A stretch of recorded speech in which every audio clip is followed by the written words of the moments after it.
हमको कहीं नहीं जाने की जरूरत है। इसी संविधान को पढ़िए, इसमें बहुत सारे षड्यंत्र हैं जो अभी धीरे धीरे बाहर आएंगे। लेकिन आप यानी ये समाज इस गलतफहमी से बाहर आ जाए कि अभी तो 4 साल हैं। ये 4 साल नहीं है, ये 4 घंटे का समय है आपके पास। इस गफलत में मत रहिएगा कि हो जाएगा।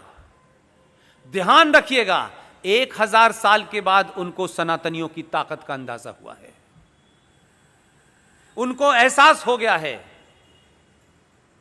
कि राजा दाहिर सेन के बाद जो सिंध का राजा था, जो पाकिस्तान चला गया, सिंध, राजा दाहिर को किसने मारा, यह पूरी कहानी है। राजा दाहिर सेन के बाद भारत की धरती के ऊपर 2014 में पहला हिंदू राजा आया है। मैं ये कहने से नहीं शर्माता। वो हिंदू राजा इसलिए है कि उसने हिंदू होते हुए जो सनातन से कनेक्टेड है, हर वही काम कर रहा है जो भारत के संविधान में है। इसलिए भारत की धरती पर, लोकतांत्रिक और रिपब्लिक धरती के ऊपर जो एक इस्लामिक राज्य को बसा दिया गया था, उसने पहली फुर्सत में उसे कुचल दिया है। ये ताकतें जो पूरे देश में सवाल खड़े कर रही हैं, जो नारे लगा रही हैं, हम जिन्ना वाली आजादी चाहते हैं, पाकिस्तान से रिश्ता क्या, ला इलाहा इल्लल्लाह, जो याकूब मेनन की नारे लगा रहे हैं,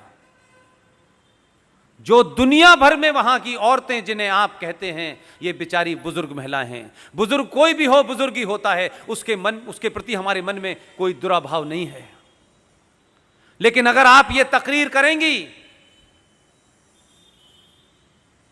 कि हिटलर का हाल वही होगा, जो हिटलर की चाल चलेगा वो हिटलर की मौत मारा जाएगा, इस पे भी मेरा कोई विरोध नहीं है। आप सरकार का विरोध करें, किसी व्यक्ति विशेष का विरोध करें, किसी पार्टी का विरोध करें, यह आपका अधिकार है।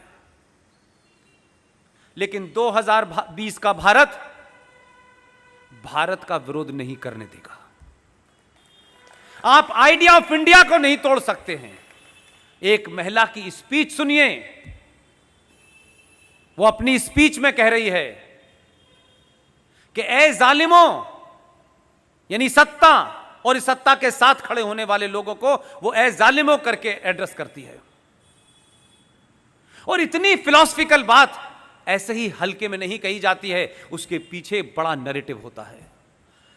उसने कहा कि हमने अपने बच्चों को लोरी नहीं सुनाई है, हमने अपने बच्चों को ट्विंकल ट्विंकल लिटिल स्टार नहीं सुनाया है, हमने अपने बच्चों को करबला की कहानी सुनाई है। आपको पता नहीं है करबला में क्या हुआ, इसलिए आपके ऊपर रिएक्शन नहीं है, और करबला में क्या हुआ यह मुझे पता है, इसलिए मैं कह रहा हूं यह शाहीन बाग CAA के लिए नहीं है।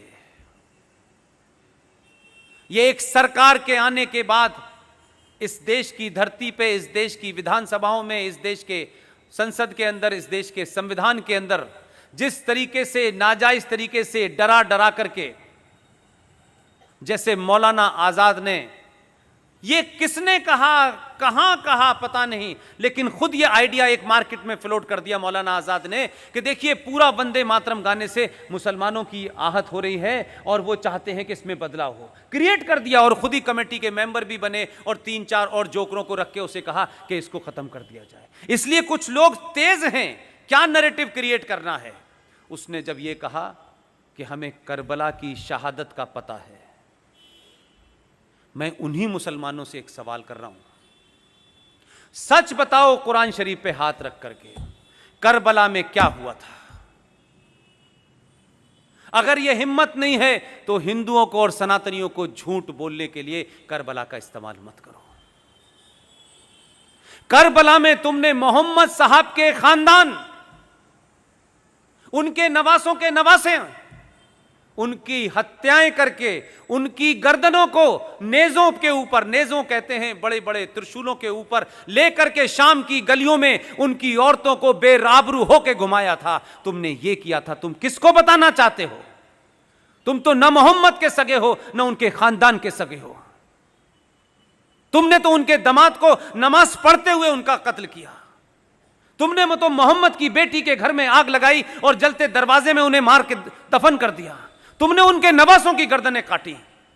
तुम कहते हो कि करबला हमें याद है। तुम करबला के बारे में झूठ बोल रहे हो। आज ये ताकतें कौन हैं? ये वही ताकतें हैं जिन्होंने मोहम्मद के खानदान को मारा। इसलिए अबू बकर से लेकर के अल बगदादी तक एक ही सोच है। जो मोहम्मद के नहीं हुए वो हिंदुस्तान के कैसे हो सकते हैं?